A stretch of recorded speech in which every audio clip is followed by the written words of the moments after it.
திருத்தணியில் உதித்தருளும் ஒருத்தன் மலை விருத்தன் எனதுளத்தில் உரை கருத்தன் மயில் நடத்த குகன் வேலே. திருத்தணியில் உதித்தருளும் ஒருத்தன் மலை விருத்தன் எனதுளத்தில் உரை கருத்தன் மயில் நடத்து குகன் வேலே. இந்த பாடலோட அர்த்தத்தை பார்க்கலாம். இது வேல்மாறலோட முதல் பாடல்.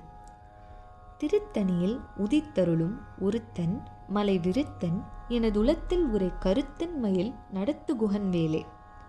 சாந்தி நிகேதம் என்று அழைக்கப்படும் திருத்தணியில் ஞானசூரியனாய் தோன்றி காட்சி அளிக்கும் ஒப்பற்றவனுமாகிய மலைக்கிழவன், அதாவது மலைகளுக்கெல்லாம் தலைவன், என்னுடைய மனதில் எழுந்தருளியிருக்கும் இறைவனுமாகிய மயிலை வாகனமாக கொண்ட முருகப்பெருமானது வேலாயுதத்தை சிறப்பு அப்படின்னு சொல்கிற பாடல் இந்த பாடல்.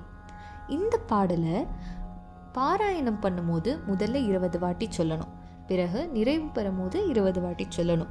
நடுவில் 64 பாடல்கள் படிக்கும் போதும் ஒரு பாடலுக்கு அடுத்தும் இந்த பாடலை நம்ம சொல்லணும்.